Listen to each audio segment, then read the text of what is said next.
شاید برای شما هم جالب باشه، شبکه‌های اجتماعی یه چیز عجیب و غریبی هن.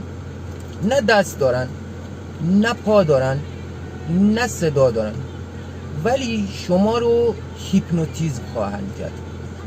شبکه‌های اجتماعی از شما چی میخوان؟ 1. توجه شما، 2. زمان شما و 3. تمرکز شما.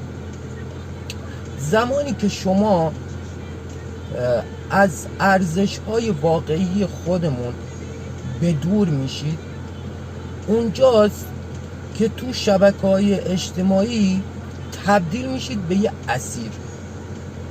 اسیری که مجبوره هر روز محتوای شبکه‌های اجتماعی رو ببینه، بالا و پایین کنه و بیشتر از این که زمان بذاره برای زندگی خودش، توجه و تمرکزش رو میذاره روی زندگی دیگران، در حالی که زندگی واقعی خارج از شبکه‌های اجتماعی در حال اتفاق افتادن.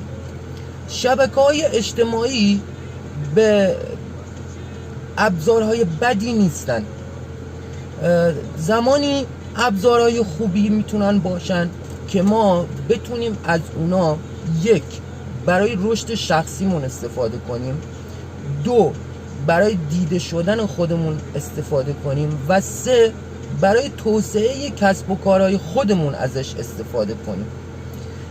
پس یادمون نره ارزش هامون رو، وقتمون رو و تمرکزمون رو